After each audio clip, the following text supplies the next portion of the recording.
hope it's recording. You can never tell.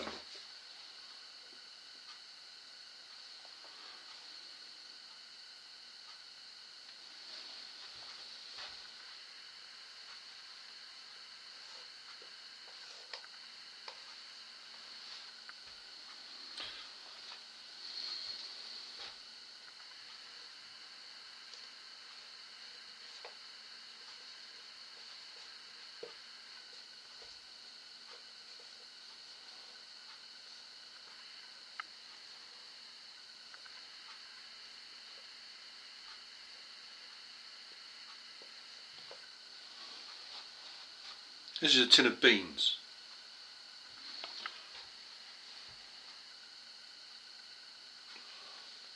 What shape is a tin of beans for maximum volume?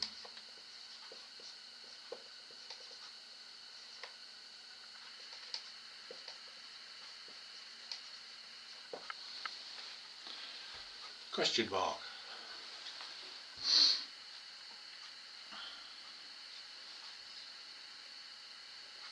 So this is the height of the tin of beans and this is the radius. I mean, it could be that the maximum volume is a thing like this, or less likely to me, I think it could be like that. So this is the sort of proportion you get on a tin of beans. This is, although well, this is fairly important in for commercially. They don't want to waste tin enclosing the beans, but actually I think that advertising is more important than that. So they probably want biggest area so as to advertise the brand.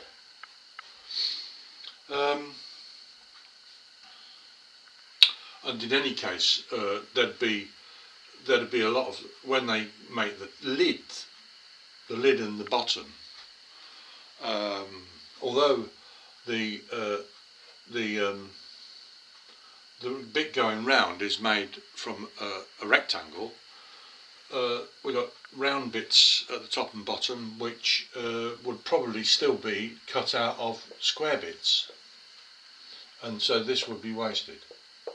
But I'm gonna, my interest here is really the calculation of this. If you consider just the surface and the volume, irrespective of whatever it's made of, and it's not really a tin of beans, I suppose.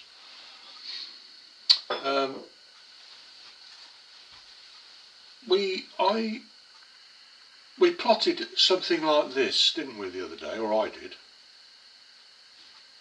and I think, well, we plotted one that was like that. Well, that's supposed to go, and another one that was something like this, I think. Yeah, I think it went up like that, something like that. Yeah, where this, yeah, where this did not go through the origin. And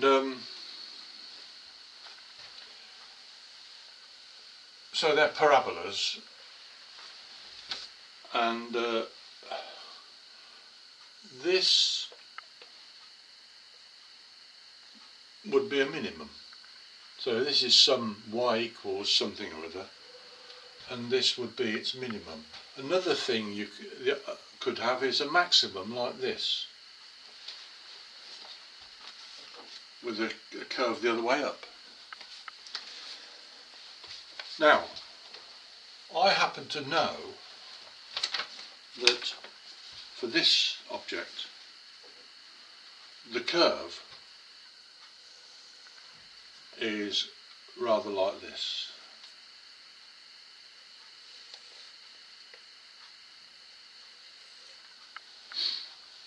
Anyway, that is supposed to go through the origin. I missed the origin.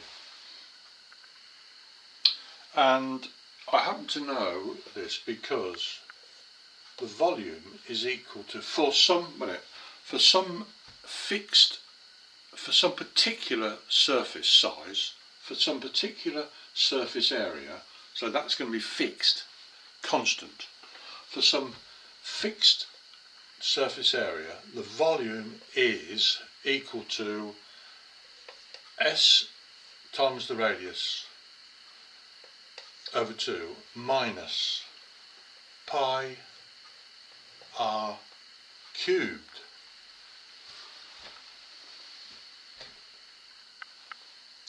Now, not in this video, but in another video I'll show you where this comes from, and we'll do the whole thing properly. But at the moment I'm just going over the ideas. So what I didn't do, this is r, the radius, and this is the volume.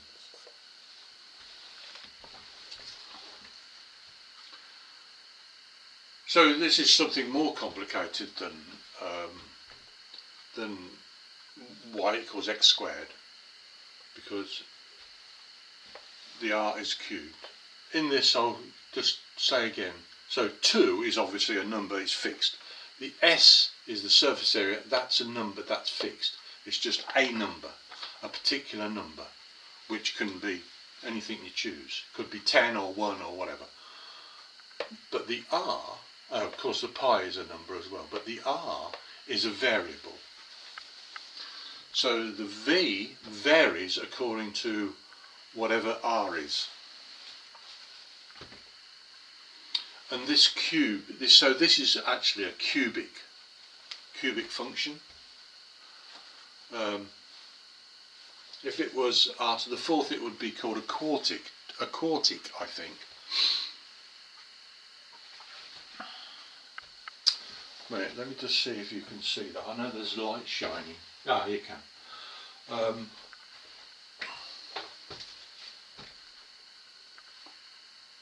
So, I say, what is the maximum volume? Well, it's up here somewhere, except the fact that that can't exist because radiuses here are negative r, and there's no such thing as a tin with, or there's no such thing as a negative radius.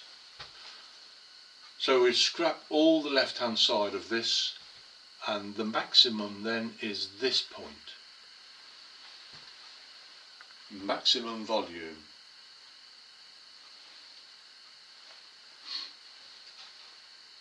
Remember that it's a bit confusing because the only thing that's varying here is the radius. But just try to think of as the radius changes, h must change as well to keep the height must change as well to keep the surface area constant. So there's something hidden in here about the height.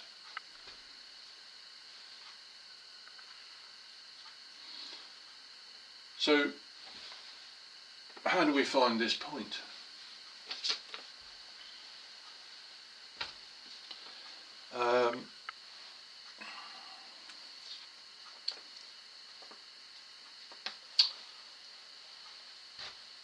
I have to tell you about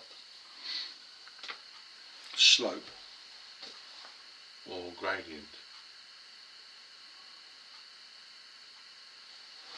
I'm wondering which bit to rub out. I think it's going to be all of this. Probably find out that wasn't a good idea. Okay, so if you have a curve like this with a maximum, there is the maximum.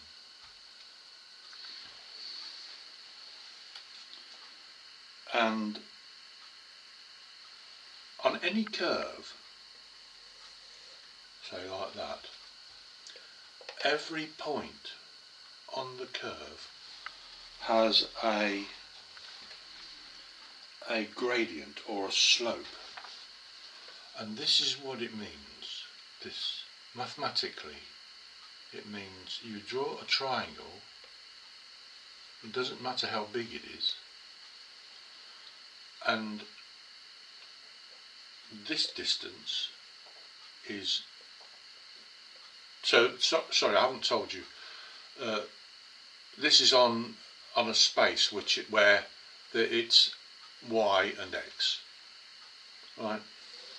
X. So we're talking about y and x, not about radius and height. It does apply to any variables, but in this case it's x. Sorry, that's y. This is the Greek letter delta, capital delta, and delta x. And the slope is defined as delta x, delta y divided by delta x.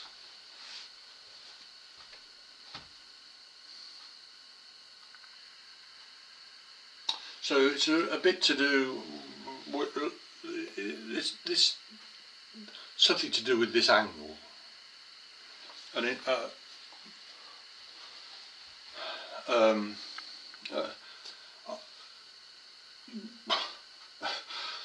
the word tangent.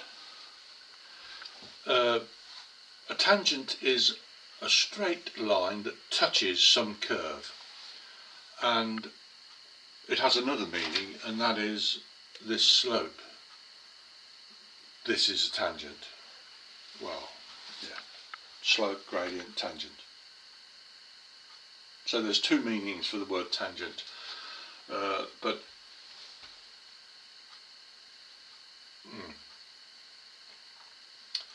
here we're talking about this triangle thing. So in this, that's it. So if you've got a curve, like a circle, and if you've got a curve like this, and there is a tangent, it means that it goes through this curve at only one place. It doesn't hit the curve twice, it hits it at once. So that is a tangent. That's the normal meaning of the word tangent.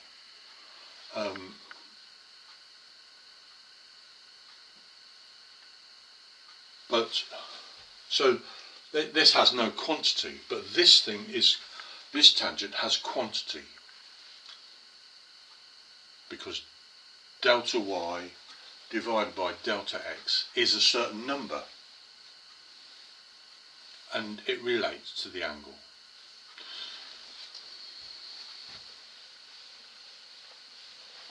Where did that go? It's bothering me.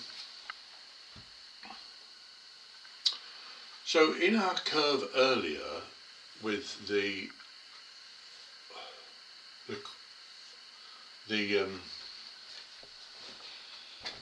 this cubic equation, the maximum, or any maximum or any minimum,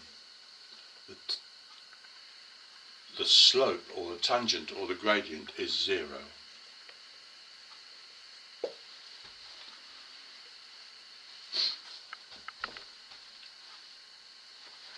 Because delta y in this case is 0.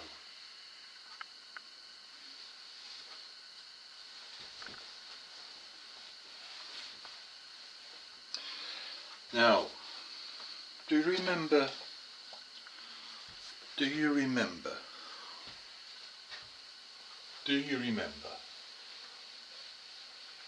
a couple of times I have mentioned something called differentiation.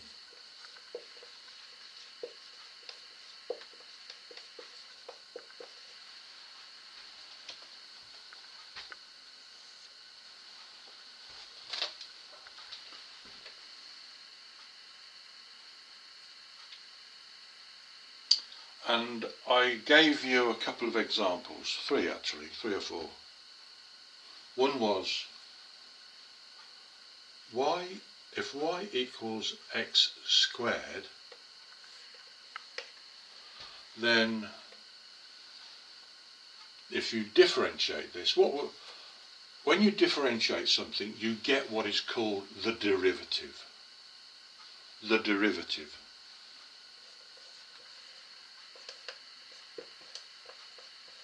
I don't know why it's called that.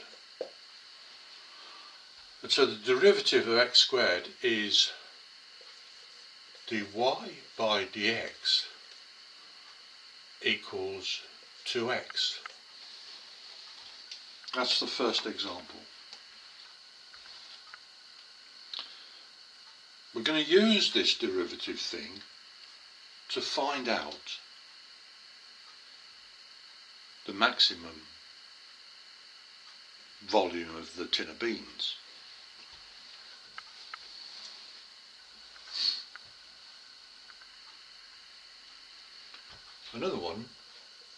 Another example we talked about, or I showed you, was 4x cubed, and in that case the derivative, this is A-level stuff by the way, is equal to 3 times 4x, and then the 3 is reduced by 1 to 2. So up here, the 2 becomes a multiplier. It's very strange. The 2 becomes a multiplier and the power is reduced by 1. The 3 becomes a multiplier and is reduced by 1. Give you another example. Y equals 3x to the 4th, and the derivative dy by dx is equal to the 4 becomes a multiplier, is equal to 12x, and the 4 is reduced by 1.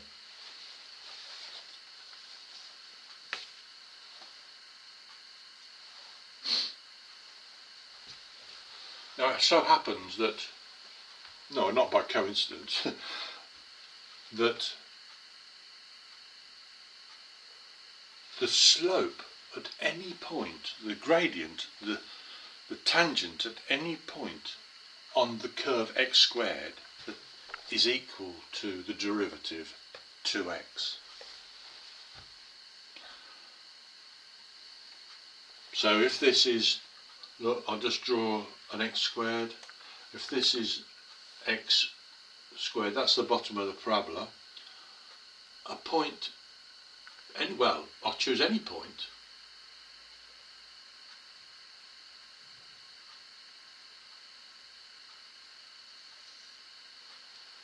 There. That's the tangent at this point.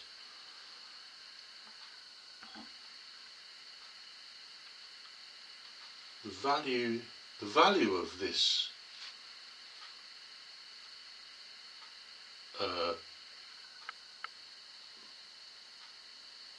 dy by the value of this little triangle, delta y divided by delta x, here's the curve 2x, it's a straight line going up there, and so this is very poor.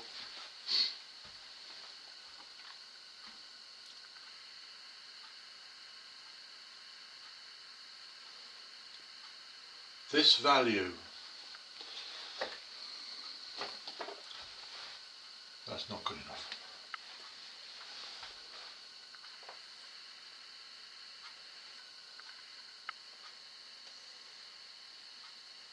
That's x squared.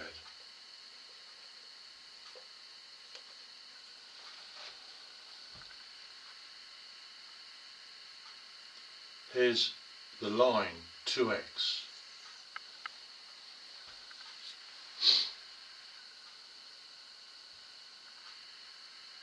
And so say we're considering this point, its gradient, its slope will be that much there. That distance on the 2x line. The slope here, in other words, this little triangle will have dy by delta x, delta y, sorry, not d, divided by delta x at this point has this value here.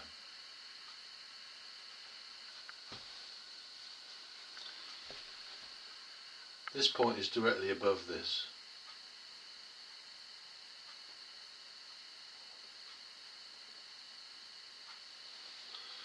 And although this,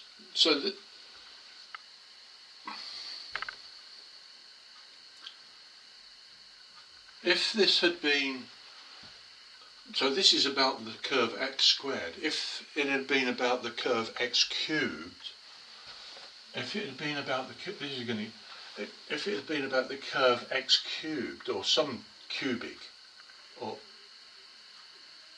like this, the curve, the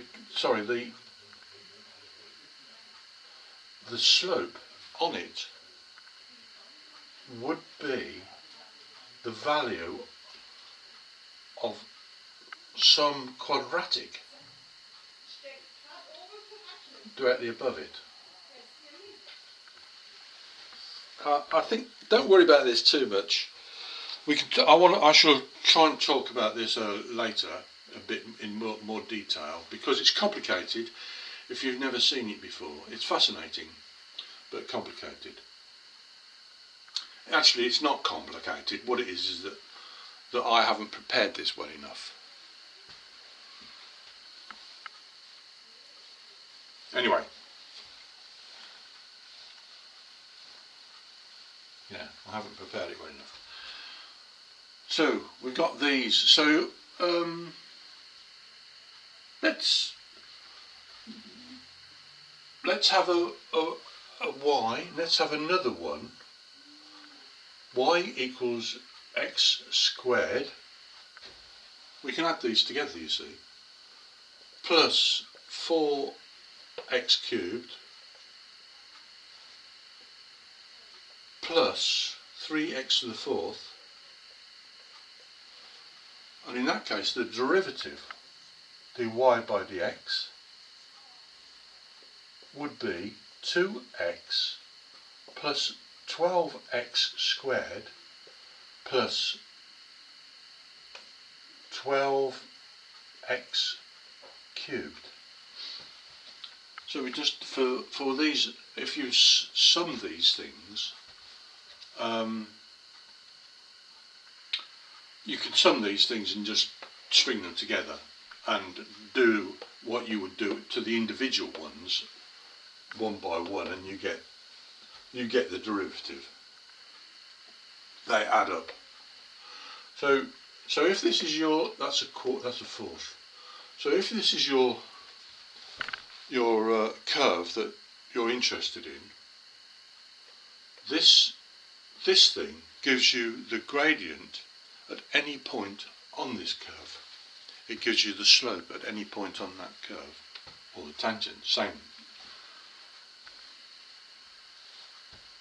And can you see how this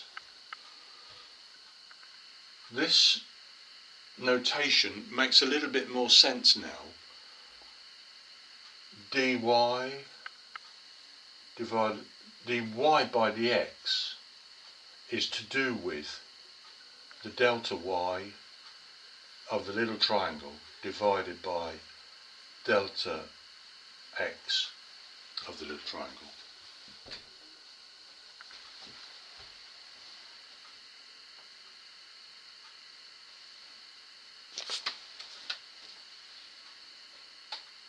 I'm going to leave it there. I'll come back and to continue with this a bit later. Dankeschön.